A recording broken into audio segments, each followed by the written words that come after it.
Doctor को त्रुटिपूर्ण परिवार नियंत्रण अस्त्रोपचार जोगु समस्या भोगुचंती महिला और 6 मासर शिशु।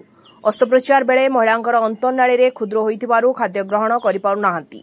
दिनकु दिन असुस्थ हेउथिबारु सेपटे महिलांकर 6 मासर शिशु मध्य मां क्षीररु वंचित हेउछि। एभଳି त्रुटिपूर्ण अस्त्रोपचार पाई दुईटी जीवन को नर्क भितरकु ठेली दैछन्ती डाक्तर।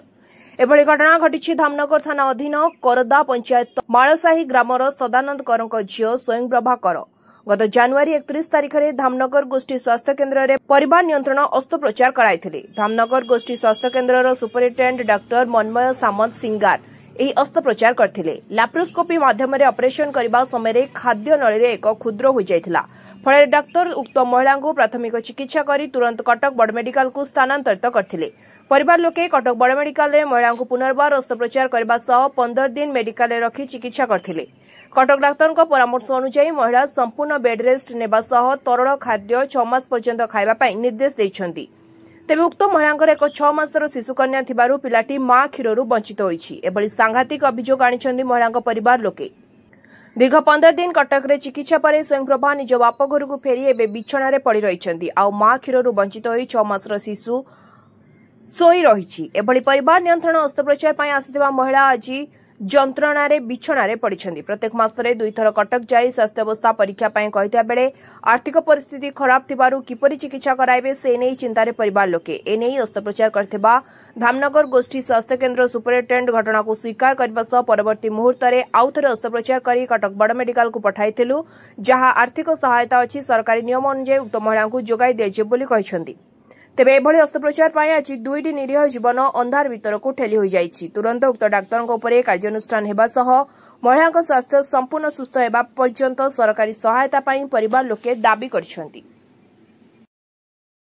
धामनगर मेडिकल को फैमिली प्लानिंग ऑपरेशन पाई आम जोगाजोग करथिलु।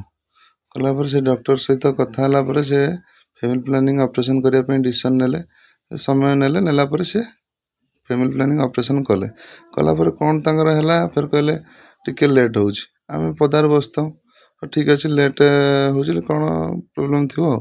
तापरे किछि समय परे से ब्लीडिंग हैला कहले एमती तमे इन्फेक्शन हेछि जा हो तमे ठीक टाइम रे कलो नहले प्रॉब्लम हेतांदा।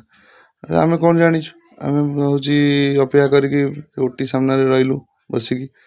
तापर कहले इन्फेक्शन है किसी समय पर कहले रेफर बेटर ट्रिटमेंट में कटक तुम पलाओ किसी ये ना सेठू कटक नेला कटक रे आमको से जो रेफर कागज लिखिं कटक डॉक्टर भी कहले एमती खाद्य नलीटा को से बाय मिस्टेक रे होल कर जिनस से मुझे कथा फोन ले से कहले आम एक्सीडेंटली केस आम ये सब जिनस भितर दायी किए ये जिनस को आम तो आज्ञा झील को नहीं जाइलु Dhamnagar medical family planning operation करिया पाई।